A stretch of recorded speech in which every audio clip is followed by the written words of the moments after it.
be or has begun to be conducted in 6 counties in West Tennessee, which includes 525 African American youth.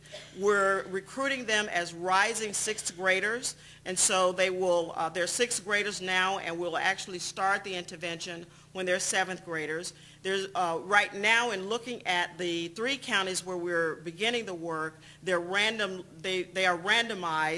in these 3 conditions, and we're seeing relatively equal numbers of males and female youth in each of them. They're randomized at the county level.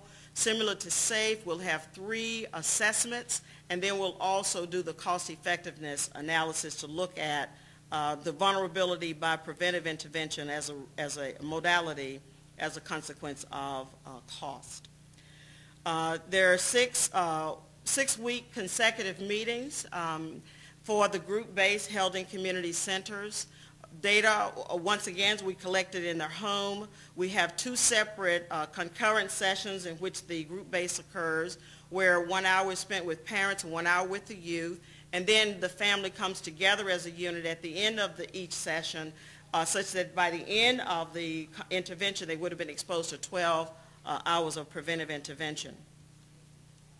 And I mentioned before the 3 conditions, 175 in each condition. And then we're using the same follow-up assessment 3 months after the intervention, 18 months after the intervention, data collected in the home using laptop computers. One of the first questions that we asked before beginning to initiate this work was, what is the computer ownership like among rural African American families whom we work with? And so one of the assessments that was done or added to the SAFE families before I left Georgia was to get a sense of what is a computer prevalence ownership like, whether or not they would be open to learning through a computer format, what is their current exposure to using computer on a regular basis, and how does that differ for the parent, and then it differs for the child, because if you're going to develop a program and a modality for which people don't have access to it, aren't interested in, aren't using, it really is of less value to you. So based on the reports from our families, about 80% of them reported having a computer in their home. These are rural African American families. So it raises questions about the continued thoughts about the digital divide among rural African American families. 54% said that they use computers regularly in the library, and the majority of the parents reported that they use at least on a weekly basis using computers. Most of the parents reported that they were either comfortable or very comfortable using the computers, and the rest of them reported being somewhat comfortable. 95% of the youth, which were not surprised, reported using the computer on a regular basis, and 42% of them indicated that they used it every day. Then we wanted to know how receptive might they be in using this as a learning modality in terms of what are they currently doing on the computer that could be considered like a learning activity.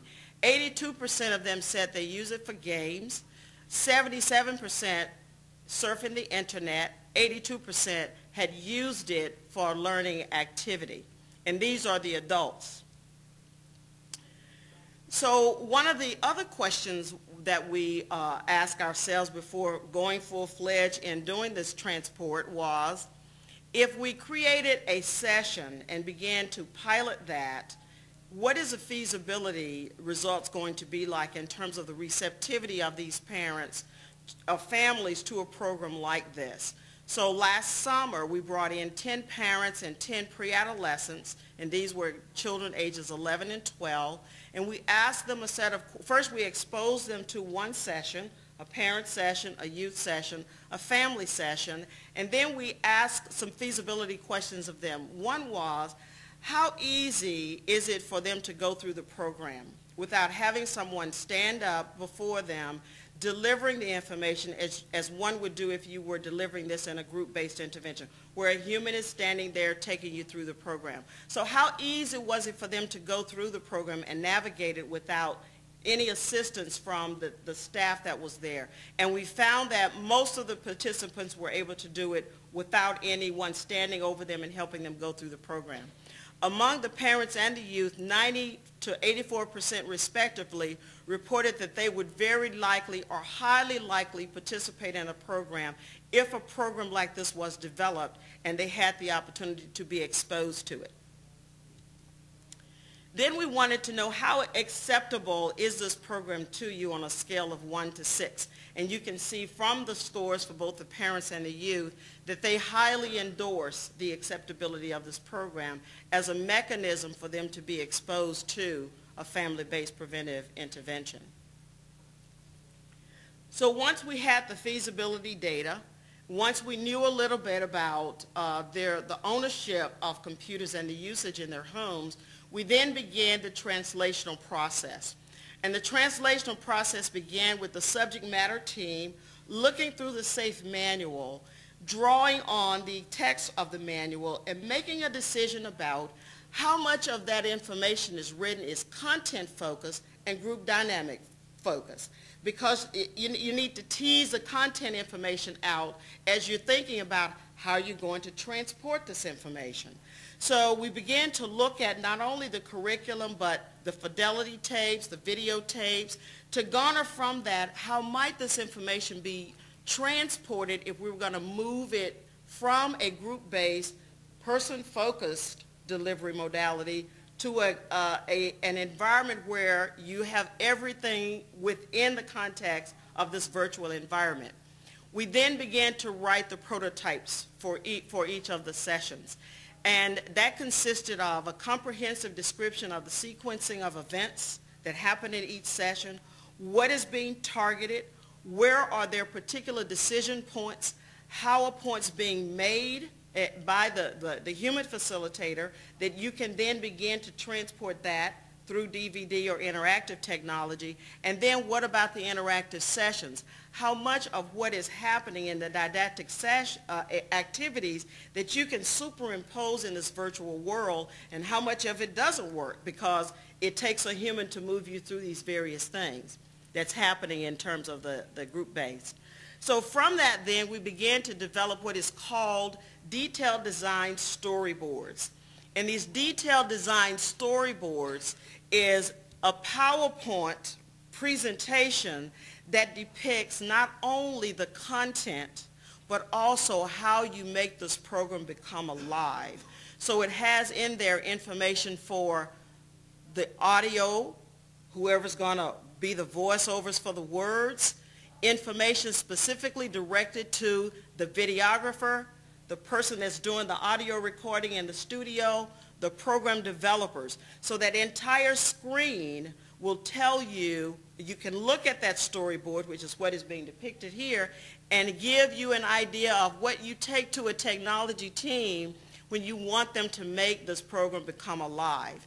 It has been a fascinating experience, and if you want to have a glass of wine and talk a little bit more about it, we can do that. So we had to do this for each youth session, had to do a detail for each parent session, and you can see how it just lays out what the activities are going to be, who's saying what the narration is going to be depicted on here we have a smart board where a lot of this information is going to be depicted on, what the navigation programmer needs to know in order to do these various things, and they just take this slide, and that's what the developer or the technology team will do to make it come alive. And we do it for the family sessions as well. So it still has youth, parent, and family session. All of it is computer interactive with the parent and the child being exposed to the program through a computer.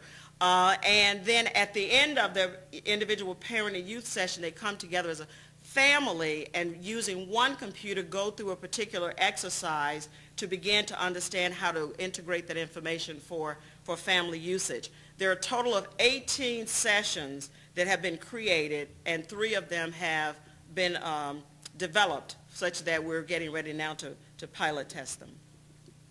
So the process included then looking at a manual that is used to then train an educational facilitator.